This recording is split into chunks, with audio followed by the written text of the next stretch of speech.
presidente, senhores senadores, senhor presidente, eu gostaria de falar hoje sobre, no começo dessa semana, sobre um fato, no mínimo pitoresco, que está ocupando as manchetes de praticamente todos os jornais de circulação nacional hoje. A manchete diz que o ex-presidente Lula teria declarado em Portugal, numa entrevista à RTP. A RTP é a estatal portuguesa que tem veiculação no mundo inteiro. Ela entra via cabo em quase todos os países do mundo. É, portanto, um veículo de comunicação de alcance mundial. E o ex-presidente Lula declarou em entrevista concedida à RTP que 80% do julgamento do mensalão teve caráter político e 20% caráter jurídico. Eu, como brasileiro, fiquei extasiado, porque se isso fosse dito na Venezuela, por exemplo, onde a quase unanimidade dos juízes da Suprema Corte foi indicada e de forma impositiva pelo governo que controla a Suprema Corte da Venezuela, estava tudo bem. Ao contrário, com sinal trocado. Dito isso, no Brasil, é uma coisa para envergonhar a nós brasileiros, porque se há uma coisa que eu hoje seja um orgulhoso, até porque contribuí para isso, para o processo de redemocratização do Brasil, para que Tancredo fosse candidato pela via indireta para fazer, durante o seu governo, a mudança pelas eleições diretas, fazer a transição para a democracia plena, é o regime democrático consolidado, com a completa interdependência de poderes. As instituições brasileiras hoje são muito sólidas. O Supremo Tribunal Federal, o STJ, tem autonomia completa. O Congresso Nacional, com as suas virtudes e defeitos, idem. O Poder Executivo é proeminente no regime republicano, mas convive respeitando todos eles. E um ex-presidente da República sair com a pérola dessa... São 11 juízes na Suprema Corte do Brasil, no STF, no Supremo Tribunal Federal. Dos 11 juízes, 6 foram nomeados pelos governos do PT. 55%. Mais da metade da Suprema Corte foi nomeada por juízes por governos do PT. Eu tive a oportunidade de votar, porque estou no Senado há bastante tempo, votar na Comissão de Constituição e Justiça e aqui no plenário a indicação de todos eles. E digo com muito orgulho que votei a indicação de homens e mulheres de bem. A ministra Rosa Weber, o ministro Fux, enfim, todos eles, ou mais do que 6, foram 6 ou 7 indicados pelo governo do PT. Todos eles são pessoas decentes, dignas e que, na minha opinião, não agradecem a indicação com o uso da toga. Pelo contrário, eles agradecem a indicação fazendo a correta interpretação da Constituição e praticando a justiça em torno do bom direito. Acho, portanto, que o presidente Lula, senador Luiz Henrique, cometeu uma indignidade com a democracia brasileira, ao dizer que 80% do julgamento do mensalão foi por critérios políticos. Então, os juízes, a metade da Suprema Corte, deveria votar politicamente contra os mensaleiros. Se assim o fosse, deveria votar para fazer graça para o governo que os indicou, deveria votar a favor dos mensaleiros. 80% da componente teria sido por razões políticas e 20% por razões de ordem jurídica. Eu acho que o presidente que chegou e foi ao Hospital Sírio-Libanês, espero que já esteja completamente recuperado, com uma crise, dizem, de labirintite, ele definitivamente surtou. Porque não cabe na cabeça de ninguém, até pelo que ele disse ao longo de todo esse tempo com relação ao processo de julgamento do mensalão. A primeira declaração de Lula em 2005 Ele disse: o que o PT fez do ponto de vista eleitoral é o que é feito no Brasil sistematicamente. Ele se referia à Caixa 2. Ele dizia que aquilo que estava denunciado como mensalão era Caixa 2 e que era uma coisa aceitável e que era o que o Brasil inteiro fazia. Ele não podia nunca, como presidente da República, fazer esse tipo de constatação, mas o fez. Logo depois, isso ele disse em junho de 2005. Em agosto de 2005, ele disse: eu me sinto traído por práticas inaceitáveis. Aí já não era mais o que o Brasil todo fazia e aceitava. Eram práticas inaceitáveis, das quais nunca tive conhecimento, ele não sabia. Estou indignado pelas revelações que aparecem a cada dia e que chocam o país. Aí sim, ele sintonizou com o Brasil. Em janeiro de 2006, ele disse: não quero julgar se fui traído por A ou por B. Acho que o conjunto dos acontecimentos, para mim, soou como se fosse uma facada nas costas de alguém. Aí ele condenava a prática do mensalão e dizia que tinha sido atraiçoado e tinha sido atacado e esfaqueado pelas costas. Isso de junho de 2005 para janeiro de 2006. De lá para cá foi um longo período de silêncio.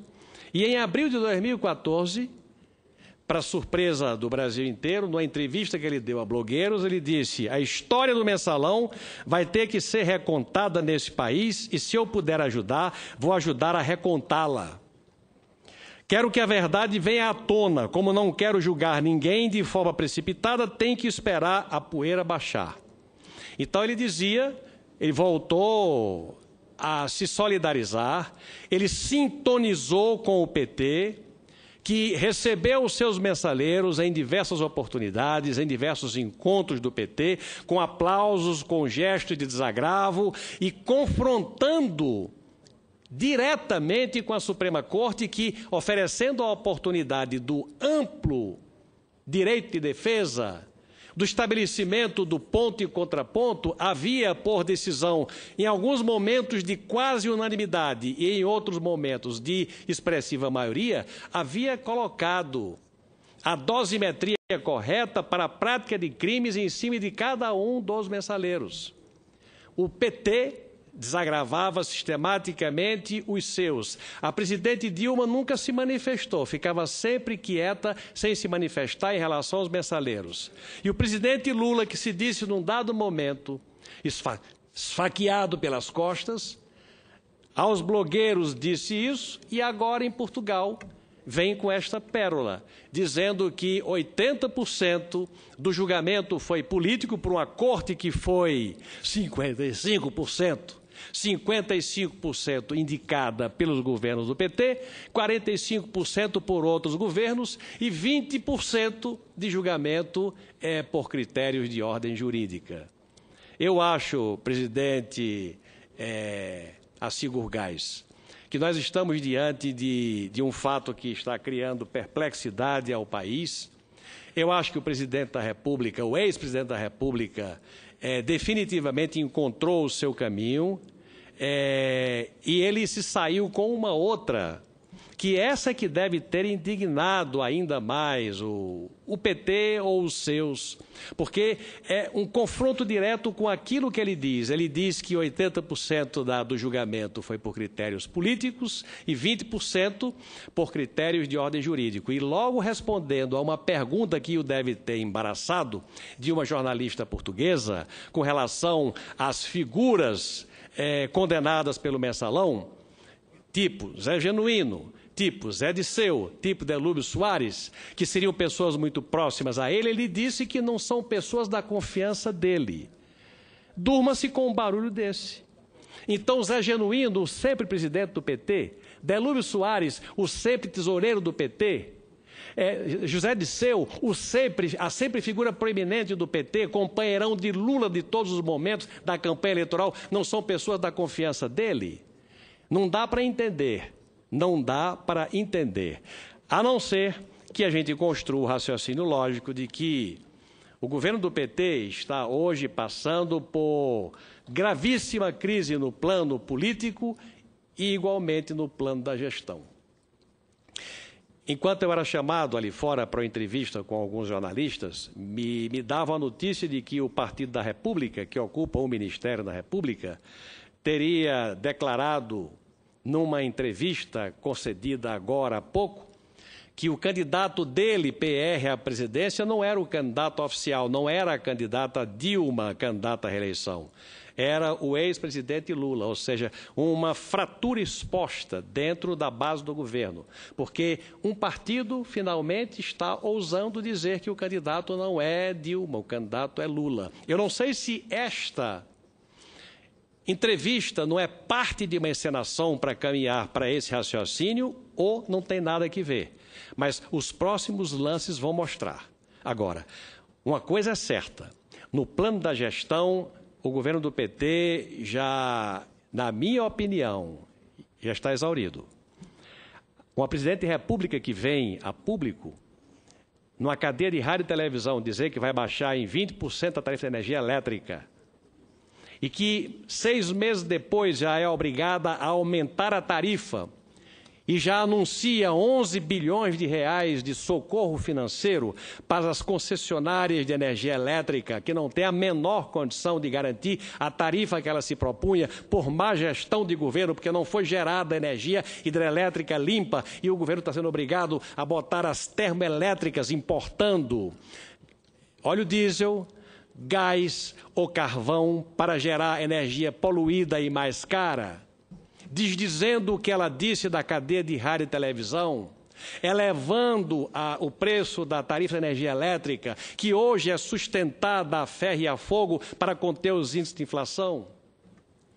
Um governo que não consegue fazer investimentos para fazer o mínimo em favor da competitividade do Brasil. O Brasil está investindo 14% do seu PIB, metade da média dos seus parceiros emergentes no mundo inteiro, que estão com investimentos preparando o futuro pela via da competitividade desses países.